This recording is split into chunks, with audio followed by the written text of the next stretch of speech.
안녕하세요, 하별입니다. 요즘 주식시장 정말 난리죠. 이슈도 정말 많고 등락도 심합니다. 하지만 저는 이 와중에도 배당주를 꾸준하게 분석하고 있는데요. 오늘 이야기해볼 주제 바로 존슨앤존슨입니다.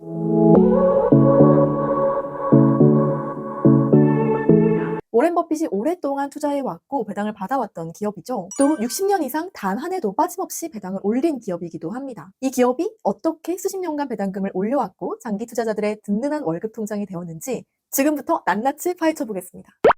타이레놀, 아큐브, 니조랄, 존슨즈 베이비 이런 이름들 다 들어보셨죠? 모두 존슨앤존슨 브랜드입니다. 60년 동안 매년 꾸준히 배당금을 올린 기업 얼마나 될까요? 미국 주식시장 전체를 살펴봐도 손에 꼽을 정도고 그중 대표적인 기업이 바로 존슨앤존슨인데요. 하지만 단순히 배당을 오래 지급했다고 좋다, 이거 투자해야지 할 건 아니잖아요. 진짜 중요한 건 앞으로도 이걸 지속할 수 있는가, 그걸 보고 투자를 해야겠죠. 존슨앤존슨이 어떻게 돈을 벌고 있는지 그 구조를 먼저 분석해 보겠습니다. 존슨앤존슨은 전통적으로 세 가지 사업을 해왔는데요.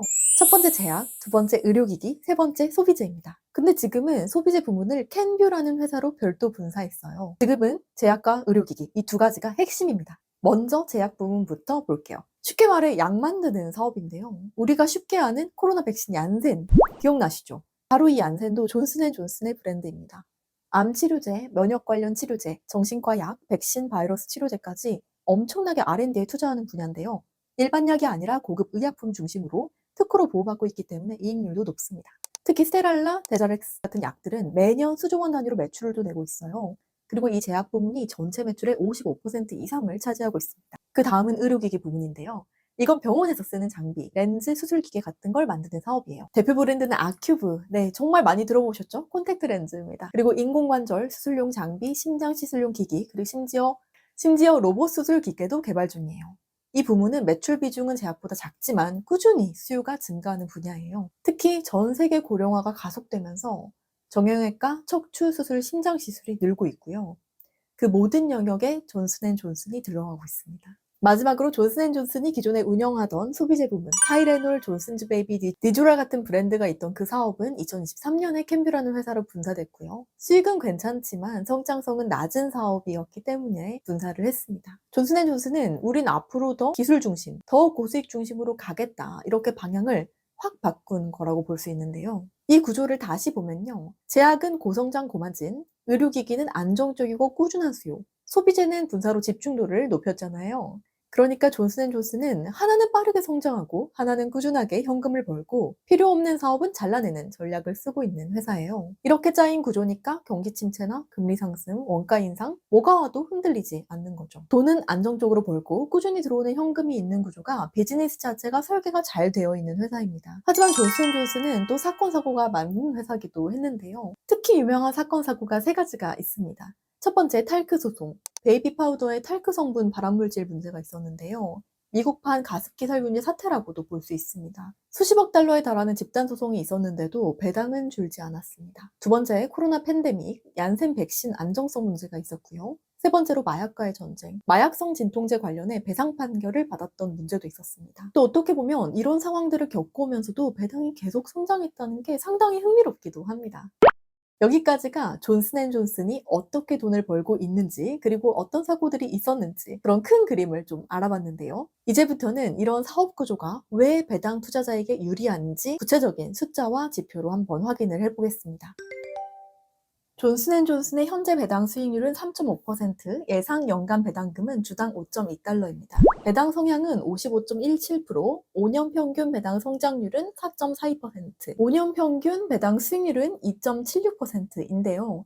즉, 지금 배당 수익률이 평균보다 약 27% 이상 높은 상태입니다. 이건 배당 투자자 입장에서 매우 매력적인 타이밍일 수 있죠. 그리고 중요한 건 배당을 이렇게 주고도 회사가 아직도 여력이 있다는 건데요. 자유 현금 흐름 대비 배당 커버율이 1.34배, 즉 배당금보다 34%더 많은 여유 현금이 남는 구조예요. 배당은 계속 올릴 수 있는 체력이 충분하다는 거죠. 현재 존슨앤존슨의 전일 종가는 148.44달러인데요. 제가 이 콘텐츠를 준비하던 얼마 전에는 153달러였는데 오히려 약간 하락한 상황입니다. 그런데 애널리스트들이 제시한 1년 목표가는 169.29달러예요. 현 주가보다 약 14% 높은 수준인데요. 그럼 이건 무슨 의미냐면요. 시장이 아직 이 회사의 가치를 완전히 반영하지 않았다. 즉 지금은 저평가 구간일 가능성이 있다는 해석이 나옵니다. 물론 목표가는 미래를 예측하는 수치이기 때문에 절대적인 보장은 아니지만 기관 투자자들이 바라보는 심리적 기준선으로서는 꽤 의미가 있어요. 지표를 조금 더 들여다볼까요? 후행 PE 비율은 16.39, 선행 PE 비율은 13.30입니다.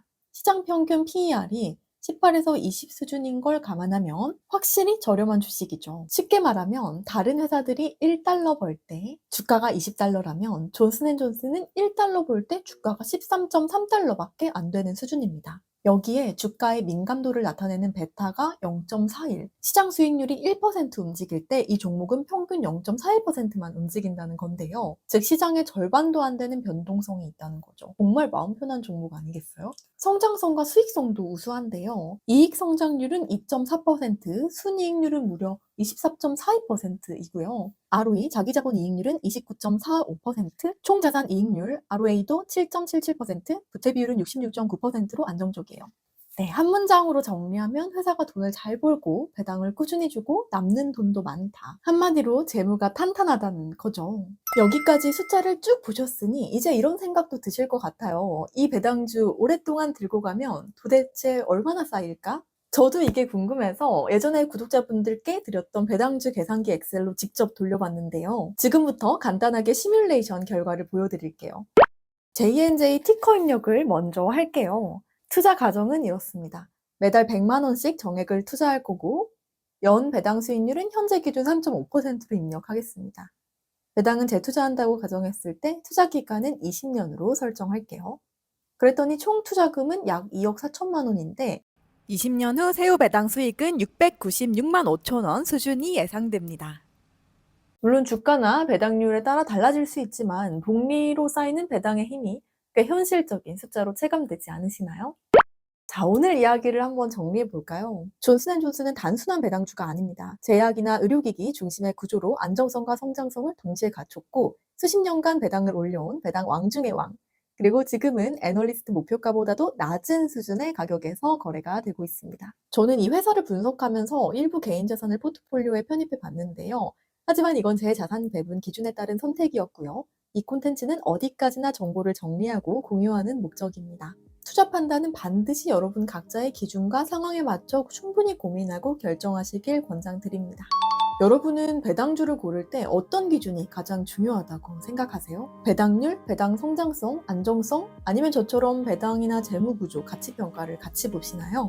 여러분의 배당주 투자 기준을 댓글로 공유해 주시면 이야기를 나눠보면 좋을 것 같습니다. 그리고 이 영상이 도움이 되셨다면 좋아요와 구독, 알림 설정을 부탁드려요. 다음 콘텐츠에서 또 인사드리겠습니다. 오늘도 함께 성장해요. 감사합니다.